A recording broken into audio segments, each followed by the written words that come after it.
there's also a huge morale component to this, right? I have a team of 8 developers now, and I don't want to force them to work in bad environments. So part of my job as somebody who's managing 8 developers is actually to make sure that they never have that experience. Because one thing that I sell to my team is I'm in charge of making your work life enjoyable. And I'm not going to accept money from people who basically behave in toxic ways and then dump it on you guys. This all plays into sort of an overarching philosophy of we're supposed to be doing this for a long time and enjoying it and making money from it, but it's not supposed to be painful. And that works on all sides. So that works for me as the owner, that works for the clients, that works for my team members. So we want to apply that to everybody and hopefully create as close as we can to a win-win-win relationship. When you think about the relationships you build with your clients, what does that look like? Are you setting it up from the very first touch point to be a long-term relationship? Or do you approach it as a one-and-done kind of thing? I'm Susan Bowles, and you're listening to Break the Ceiling, the show where we break down unconventional strategies you can use to save time, boost your profit, and increase your operational capacity. Last week, I talked to Kate Strathman about using pricing strategies to move towards creating more equitable businesses. We talked about making sure that you're using strategies that make sense for your business, and also about how these pricing strategies are one way to build your values into the DNA of your business, and that your values should be a part of your pricing and business model choices. My guest today has really taken that to heart. Meet Rob Howard, the founder and CEO of Howard Development and Consulting. It's a web development firm that creative agencies trust when every pixel matters. One of Rob's core values is building relationships, and not just any relationships, long-term relationships with his clients and with his team. He treats his clients as friends, folks he's going to be working with for 5 or 10 years at least. Some of his team members have been with him for a decade. And he's created some pretty unique offerings that reflect that value. We're going to talk about 2 of those offerings specifically in our conversation today. First, something that Rob calls an assurance plan, which is a hybrid retainer that allows him to continue to work with his web design clients long-term on a recurring basis. And Rob offers a 30-day satisfaction guarantee on his work.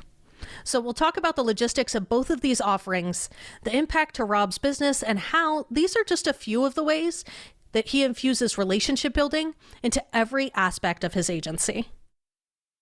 Hey, Rob, thanks for coming back to the show again. Hey, thanks for having me. So you run a web development consulting agency, and for most people, they think that means like one and done projects. So I have you build my website, you hand it over to me, and then maybe I come back to you in a couple of years to get updates or to change a few things. But you've actually intentionally built your business to be structured around retainers and this kind of recurring revenue model. So you really focus on building those long-term relationships with clients. So talk to me a little bit about why that's so important for your business. Sure. So there's really 2 ways that I approach that same idea. One is sort of the traditional retainer, which I'll talk about in a second. But the other is that even when I'm selecting clients or reaching out to clients, I'm really looking for people who have the potential to be long-term and have multiple projects. So my web development firm specializes in working with creative agencies. So anybody who's a designer, branding agency, marketing agency.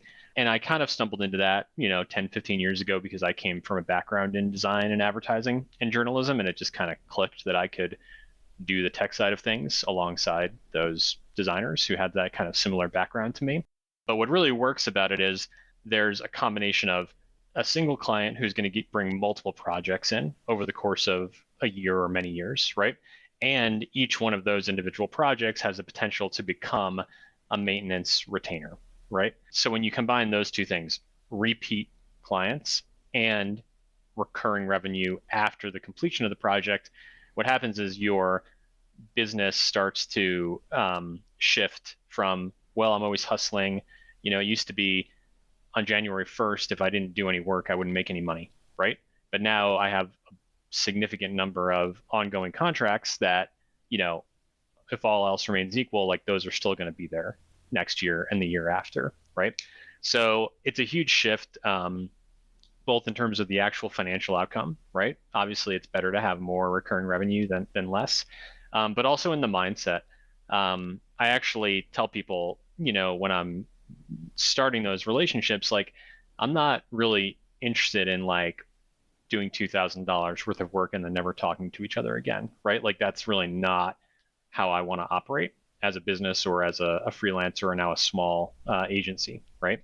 And there are some people who do want that, right? Who are on like the Fivers and the Upworks and stuff like that as clients, but usually that's very refreshing for people to hear, because they've usually had people who they wanted to work with but couldn't, or got sort of lost in the shuffle after the first project, right? So what I found is everybody likes that longevity and that long-term partnership. And when you lead with that and you're like, hey, we don't really do one-off stuff. We do long-term partnerships, right? That's kind of the right thing to say to get the right types of clients into your world. And I found that it, just creates higher quality relationships, brings in higher quality clients, and also obviously is financially beneficial for everybody because we're earning more money as an agency over the long term, and the clients have somebody to rely on over the long term, which saves them money and allows them to earn more money as well. So, one of the ways that you've kind of baked this relationship kind of structure into the DNA of your business is through something that you call assurance plans. Can you tell me a little bit about those? Yes. So the assurance plan, for example, we call it WordPress assurance when we built a WordPress site, is I call it a type of hybrid retainer, right? So the big challenge with retainers is when you hear that word, you think of like a law firm who's just like holding your money, right, for no obvious reason. And there's kind of a negative connotation around the word retainer in a lot of cases. So what we do is we kind of merge three different ideas into something that then doesn't feel like the same old kind of like give me a bunch of money for hours in advance type of deal, right? The other thing I'll say, because this is always kind of the first question people ask, is I present the idea of the retainer literally in the first conversation that I have with everybody who could potentially work with me, because I want to set that frame, right? I want to say, hey, we charge, $4,000 to $10,000 for a typical WordPress site, and then there's going to be an opportunity for you to do a WordPress assurance plan afterwards, and here's what that might look like, right? And I present it as optional, but I'm framing it as like, even in our first like minutes of conversation, this is not like a one-off thing. This is something where we're gonna actually be working together for a long time if all goes well and you want to continue the relationship. A lot of people tell me that they say, I pitched a retainer after I finished the project and I thought it went really well, but the client said no, right? And it's because in a lot of cases, they're just not expecting that, right? They're not in that sort of mindset of, oh, this is going to be a thing that continues, right? So they haven't budgeted for it and they haven't set aside like the mental space for that thing to be something that they want.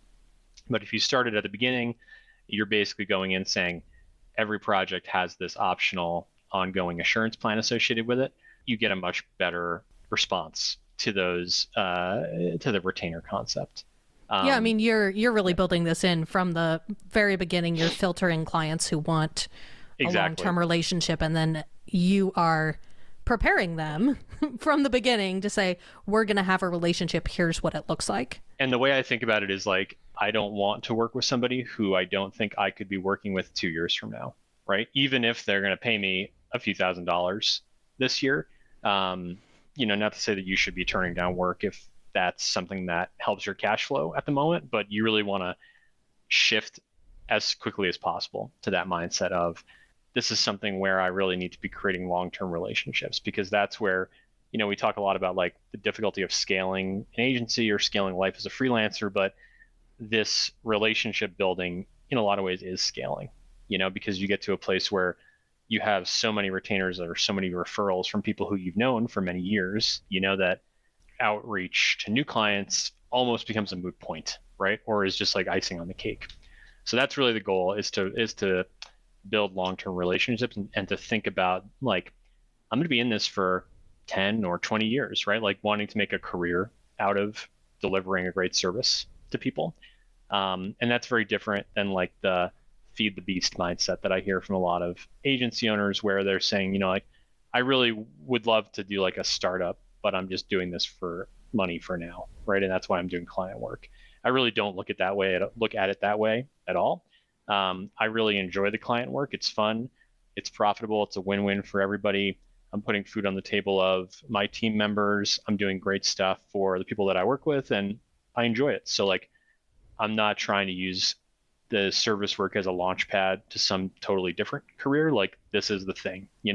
And when you think about it that way, like you think about these 20-year relationships that you're building, and everything just becomes, I think, rapidly more valuable. And also just it becomes more clear like what you should do, like what approach you should take to pricing, to the way you handle difficult ethical decisions, the way you handle hiring, like all those things start to, I think, become much clearer and simpler in the context of like, yeah, this is the thing that I want to do for a long time, and I want to build relationships to make that possible. So talk to me a little bit about the actual structure of the assurance plan. How did you develop Totally, it? yeah. What's in it? What is it? So first thing is I failed to sell retainers for several years, right? And it was just sort of like continuously making new stuff up, basically, until I hit on what I call the hybrid retainer. So it's a combination of three things. One is a fixed set of tasks that you're essentially going to do as like a monthly fixed project fee, right? So for WordPress, this is software updates and that sort of thing that just need to happen continuously. They basically can happen on my time, right? My schedule, but they have to happen weekly or monthly or something like that, right? But it doesn't matter if you do them on Monday morning or Friday night, right? So that's sort of a fixed fee project every month. That's item one. And then the next item is a fixed set of reserved hours. So we call this, basically support time or maintenance time. And the client can use that for whatever they want, but they're basically booking you in advance. So we do as small as 3 hours per quarter for this. We have clients who are on, hundreds of hours per month as well. It depends on what they need. But basically they're saying we're booking you for this amount of time, whether we need it or not. Over the course of every 3 months, you're going to give us 3 hours or 10 hours of your time, right? So that's item two. Item three is an intangible, and it's all about priority and skipping the line and getting sort of first dibs on access to us. And this is what kind of ups the ante for the assurance product. We're basically saying, if you subscribe to this, we're going to make you first in line on every request ahead of all of our other clients who are not subscribed to it. And thus you get the assurance that you're always going to be like, we're always going to be here for you. You're going to get that response, in the same business day or whatever it is, right? So the combination of those three things, a fixed fee monthly recurring project, plus open hours, plus priority, and skip the line support, creates something that is obviously similar in a lot of ways and parallel in a lot of ways to what you would consider a typical retainer, but it is very different in terms of the client's mindset and the anchors they have to the fees associated with it, stuff like that. So that's what we found is really the sweet spot. And it actually allows these to sell, and it was sort of a light bulb moment for me, like when the first one of these sold and then the second one and the third one within a couple of months. And I was like, whoa, like normally people just ignore me when I talk about retainers, but now, three people giving you money means you have something, right? That's Yep. kind of a general rule of thumb, right? So, that happened very quickly when I, really stumbled upon this after a lot of experimentation. And now it's been, almost 10 years that I've been selling these. And I have clients who have literally been on these plans for 10 years and continue to appreciate them. So it's been a pretty cool discovery and something that I've also helped other freelancers apply to their own businesses and their own agencies. So it's very versatile and really works well. I think because of that combination of those three different factors, it doesn't feel like the typical thing, right? And thus it is a lot more attractive to the typical client. Yeah, and it really continues to prioritize the relationship. You know, you're saying you are my first priority. I care about this relationship. And I think that positioning really just emphasizes that the relationship is beneficial on both sides and that both sides actually care. Because I think a lot of times as providers, sometimes we forget that like we're supposed to care too. Like both sides care. And I really, I like to look to businesses, brick and mortar businesses, for inspiration on these types of things, because I think they just do a much better job and have much more experience than sort of the people who are only in the digital world. Because I think in the digital world, you lose some of that personal touch, right? But like one of my favorite companies is the company that does my plumbing and heating and cooling services at my house, right? And they just do such a nice job of, creating this customer service experience, creating this, we're going to be here for you.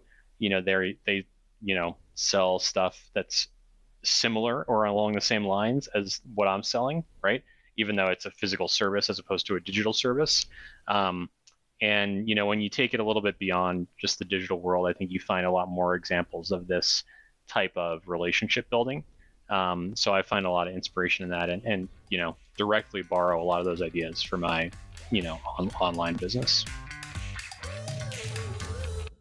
It's that time of year. Time to set some new goals or consider your New Year's resolution.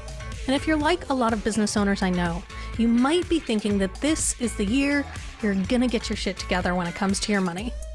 You're gonna start reviewing that P&L statement you get every month. You're gonna be more intentional about how you spend and closely tracking the ROI you're getting.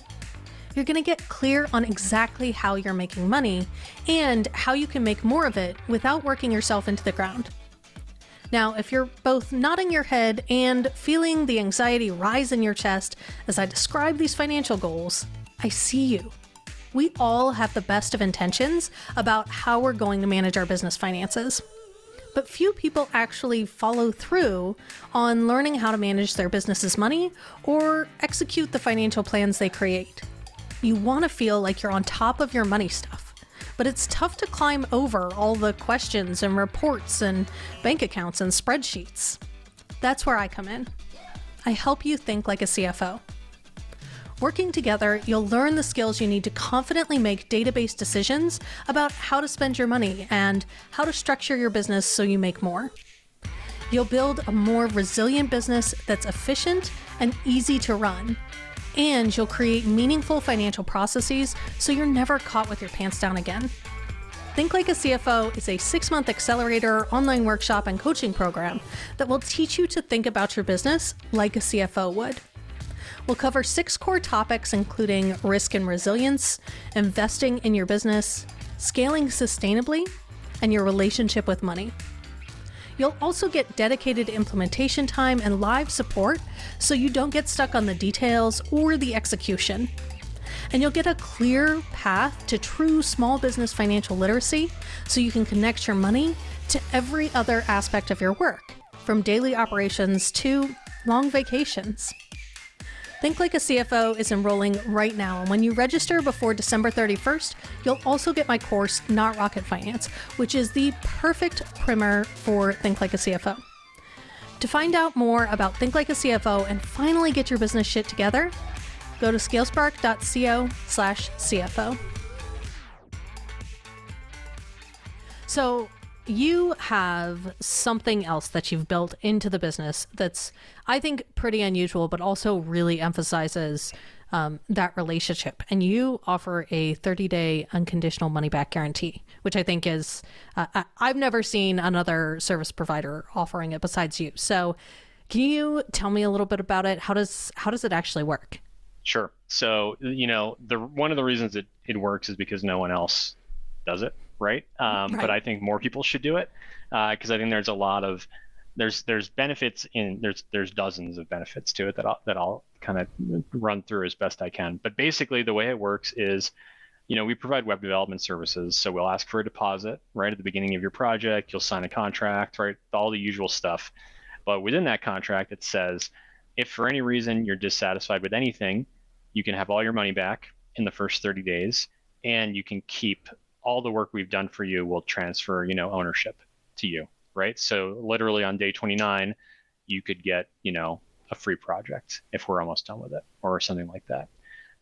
So obviously it's very different from the way most other web developers and really most freelancers and agencies in general present things.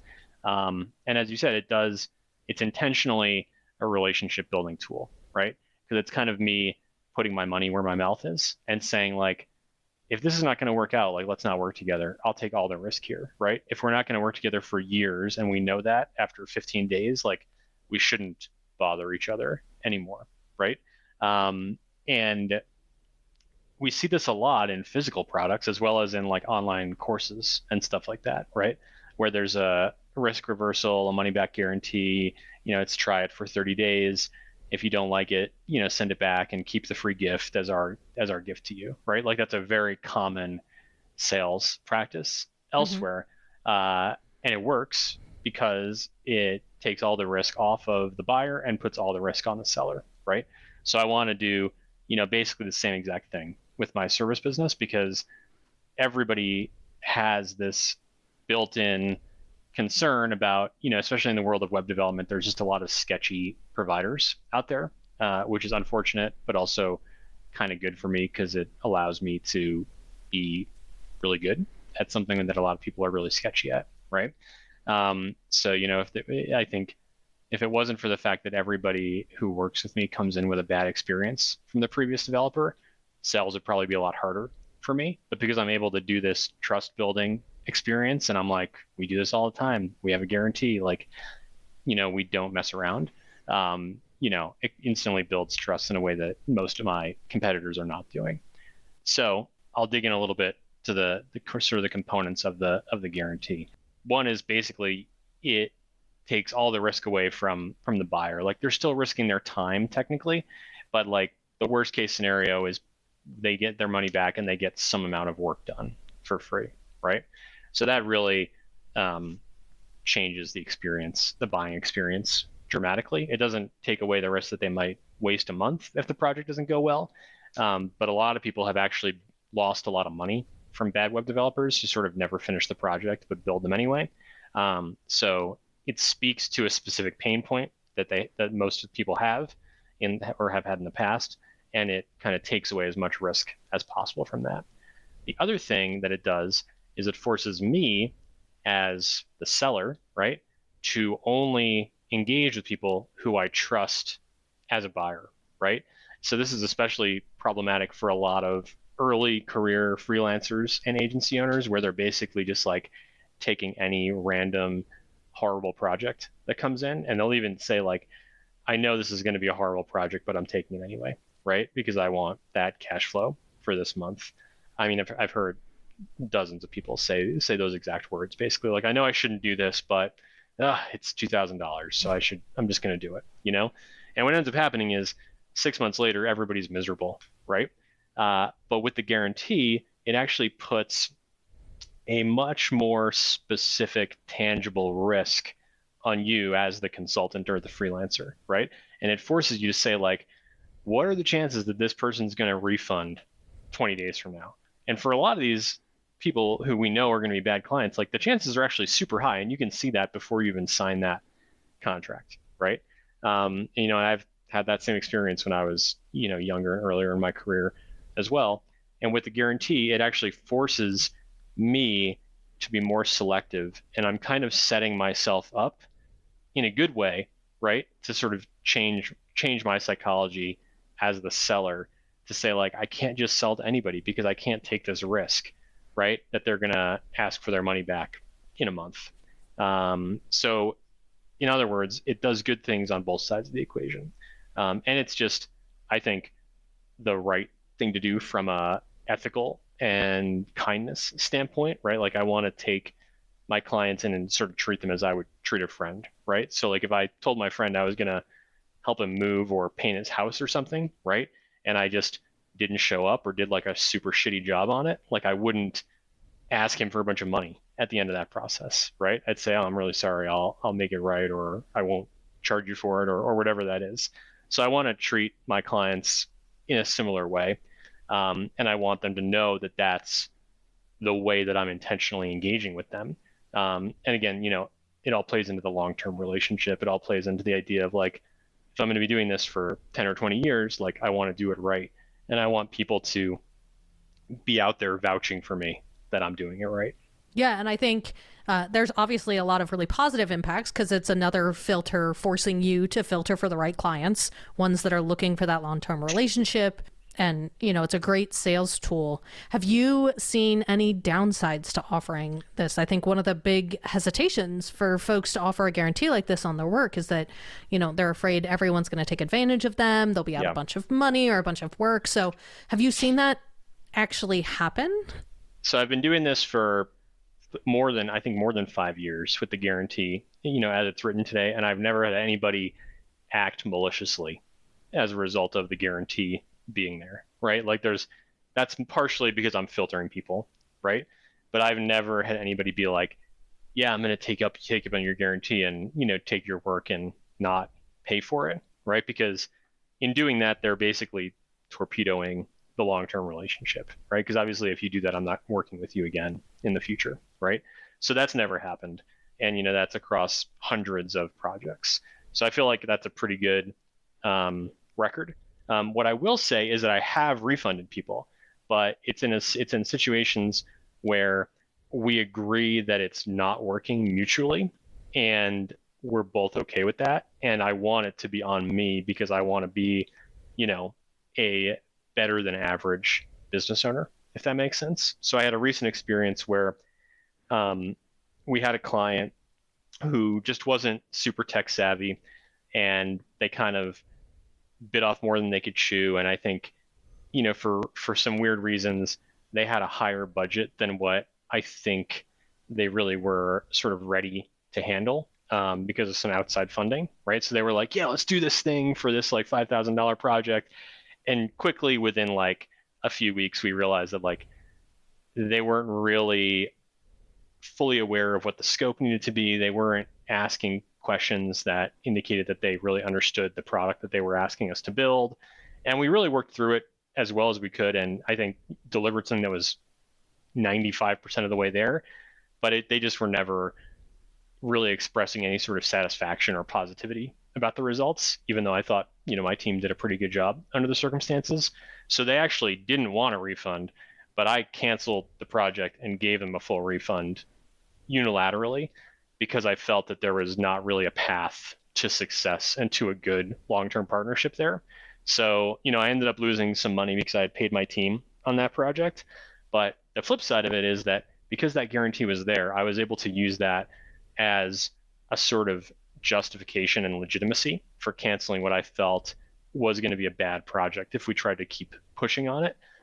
So, I spent a couple $1,000s in costs, but what happened was everybody walked away from that experience happy, right? Even the client, they got, 95% of what they wanted for free.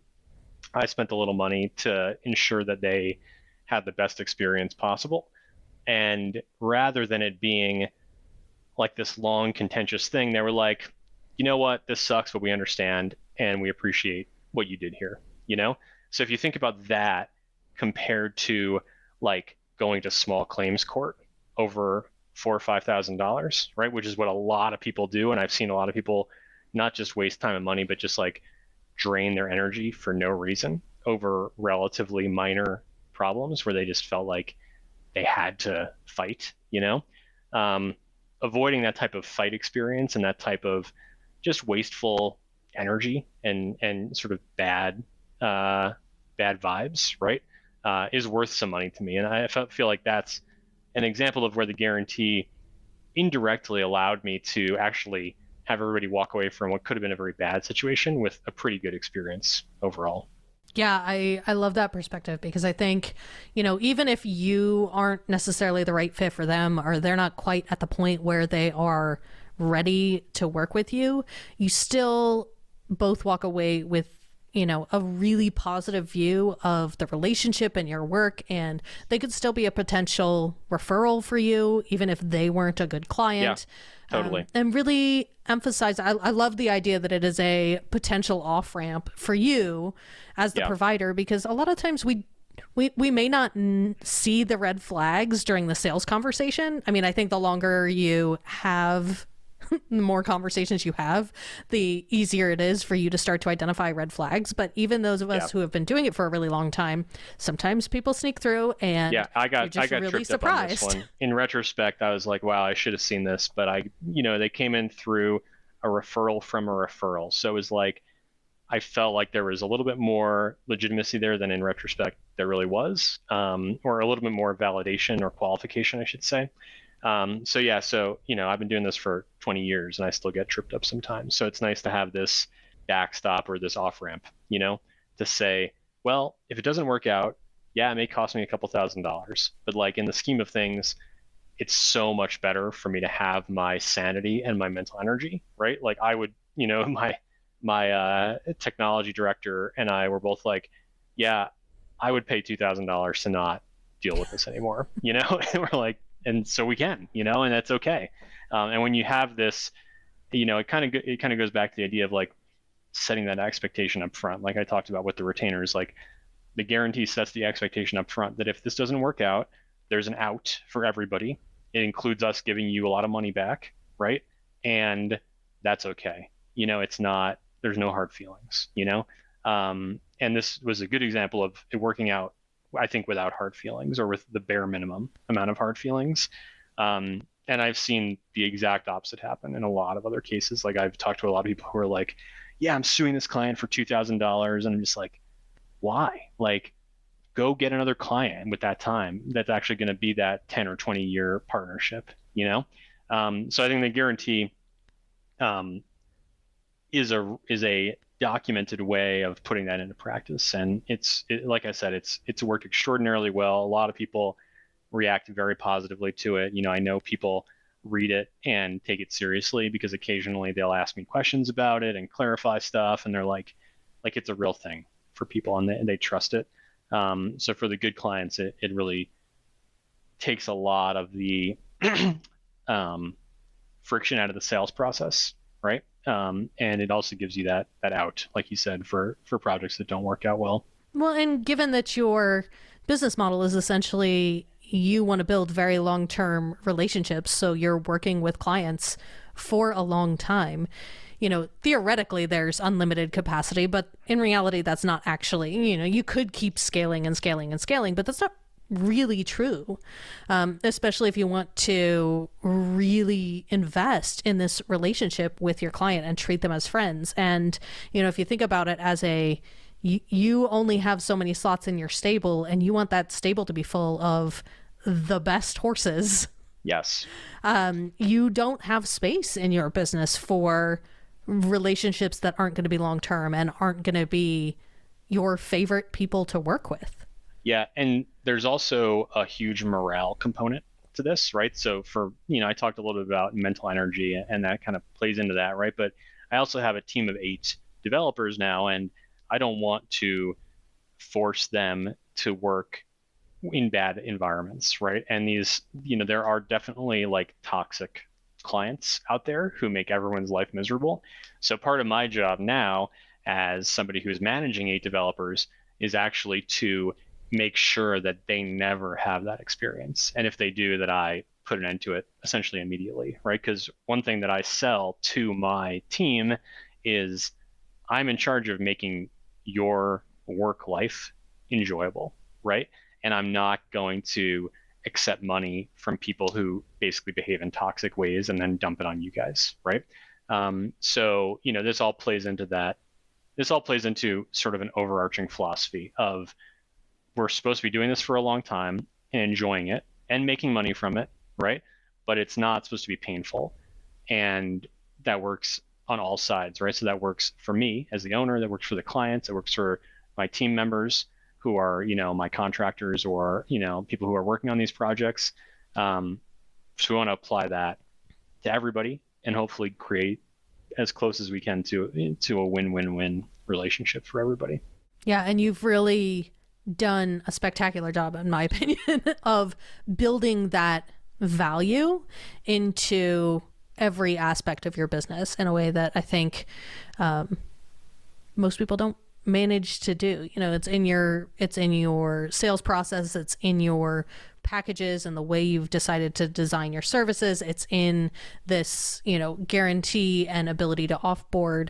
And I think it's something that runs through all the thread of everything you're doing, which is unusual. The funny paradox to all that stuff is, as my business has grown, it has become a more and more of a conscious philosophy, whereas I think 10 or 15 years ago was almost an unconscious or accidental philosophy. But there are so many little things in the way that I've structured the business that on their face, or if you take them alone, they seem like they would actually cause the business to make less money, right? Like the guarantee is an example of something where you're like, ooh, that seems risky. I might make less money as a result of that. But when you aggregate all these things together and you create this experience where like everyone has good morale and feels great and wants to work together forever, they actually multiply the business's income dramatically, even though they seem like they should be negative to the business in some ways. Like it's a very strange kind of feedback loop in some ways, but it's that like just doing good things for people actually causes you to make a lot more money over time. So it's a strange way of slicing it, because it's not always super obvious that that's how it's going to play out. And I think that's why you hear, that feedback of like, well, what if somebody takes me up on the guarantee and then I lose some money? And, there's all sorts of little things like that along the way. Or what if I turn down this project and I don't get another project this month, right? But in the long-term aggregate, it actually ends up creating a much more robust and valuable experience for everybody involved. Yeah, and I think you're right. I think if you grabbed one piece of what we've talked about and implemented it in isolation, it probably wouldn't work as well as it being just kind of part of your DNA. Yeah. Part of this overall structure and value that's been built in. Yeah, now that I'm hiring more, I'm starting to do that with, employee compensation and the way that we do, revenue sharing and stuff like that. And I'm having that same experience where like, I'm like, oh, this is actually a cost, but it's really not a cost. It's actually an investment in growth and in morale and in, a honestly win-win experience for everybody. And I think we're not really trained to do that in a lot of cases, right? And a lot of business owners are instinctively averse to those types of ideas, right? Giving your team members a share of your revenue, for example, on a regular basis, on some sort of like fixed schedule and fixed formula. But it's a huge benefit in the long term when it's done within that overarching business philosophy, right? So those are all things that have evolved over 20 years for me, but I found that there's a lot of that like paradoxical benefit where it's like, yeah, I'm spending money, but it's actually an investment in a much more successful business and happier people over the long term. Yeah, I think that's a good place to start to wrap it up on. Is there anything that you think we should talk about that we haven't touched on yet? Not off the top of my head, unless you want to dig deeper into any of our topics so far. No, I think we're good. So where can our listeners find you if they want to connect or learn Sure. more? So check out howarddc.com or hdc.us if you want the shorter, easier for a podcast domain name. That's Howard Development and Consulting. And I have a free 56-page guide for hiring web developers that talks about all of the stuff that I've learned over 20 years and hiring, dozens of web developers. So it's framed for agency owners who may be trying to augment their team or hire a developer for the first time. And it basically talks about exactly where to find people, what kind of job listings to post, and kind of my whole philosophy on that process. And that's free. If you go to howarddc.com or hdc.us, you can grab that there. Awesome. Well, thank you for being here today, Rob. I really appreciate it. My pleasure. It was fun. Rob's Assurance Plan hybrid retainers are a great way to build recurring revenue into his business to make sure that it's healthy and sustainable. And that in turn means he can pay his team well and create a great environment for them to work in. But it's also designed to build a long-term relationship with his clients. Rob wants to work with people for years, so he designed an offering, his assurance plans, that really allows him to emphasize to the people that he's working with that they are his priority. His unconditional guarantee works both as a filter to make sure he's working with clients who want to build that long-term relationship, and it can also serve as an easy off-ramp if he accidentally ends up working with folks who aren't a good fit or who don't have that as a value too.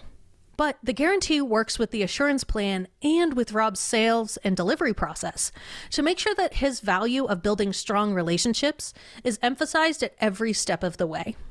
Next week, I'm talking to Hunter Welling, an outsourced CMO, about how she works with clients in a recurring intensive model. So if you're someone like me who loves working with clients intensively, but also wants to make sure that you've got that recurring revenue in your business, make sure you hit subscribe in your favorite podcast player so you don't miss it. Break the Ceiling is produced by Yellow House Media. Our executive producer is Sean McMullen. Our production coordinator is Lou Blazer. This episode was edited by Marty Seefeld with production assistance by Kristen Runbeck.